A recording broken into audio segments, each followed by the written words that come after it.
اول حاجه عشان الجلاش يطلع معايا مظبوط لازم السكر بتاعه يكون مظبوط او الشربات بتاعه. الشربات عشان اعمله بقلبه قبل ما احطه على النار، واحط عليه نص ليمونه او شريحه ليمونه، واحطه لمده 5 دقايق، وبعد كده هدي النار عليه. اول ما احس ان هو تقل بشيله من على النار واضيف له الفانيليا.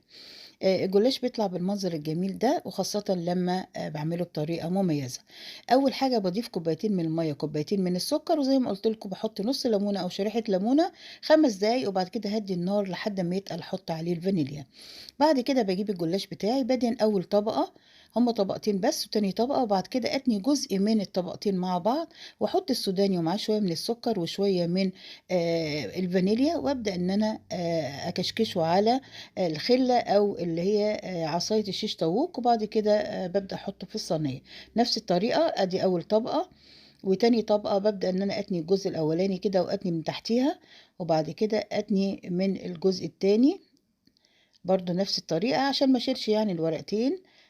بنفس الطريقة بابدأ أشيل الطرف وأبدأ أدهن. السمنة بتكون سايحة وتكون سمنة نوعيتها حلوة.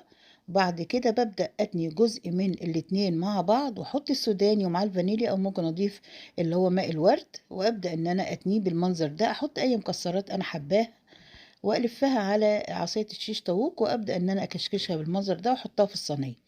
ممكن أعمل طريقة تانية، إن أعمل نفس الطريقة، بس بدل ما ألفه على الآخر، يعني ألفه على العصاية على الآخر، لا، إن أنا هبدأ أسيب جزء من الطرف وألفه على هيئة دايرة زي ما هنشوف مع بعض دلوقتي. بصوا، أنا كده لفيته، بس سبت شوية من الجلاش من الآخر، ولفيته بالمنظر ده بقى على هيئة دايرة. هبدأ أحط جواها السوداني.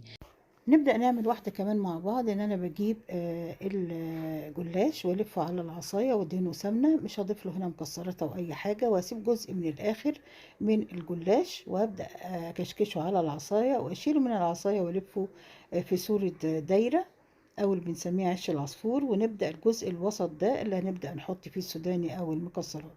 هنعمل واحدة كمان برضو بنفس الطريقة، ان انا بجيب الجلاش وبلفه برضو على العصاية، بدهنه سمنة، وبسيب الجزء الأخير منه بالمنظر ده. طريقته سهلة جدا وبسيطة. وأكشكشه وأشيله من العصاية، وأبدأ ألفه في صورة دايرة، وجزء الوسط اللي هو متبقي ده اللي هنحط جواه السوداني. هنعمله ونحطه في الصينية ونحط جواه السوداني، ونبدأ نحط عليه السمنة. ونفس الطريقة هنا هنسخن السمنة ونحطها على الجلاش ونقطعه إلى أجزاء صغيرة. ندخله طبعا في الفرن بدرجة حرارة 180 درجة في الرف الأوسط.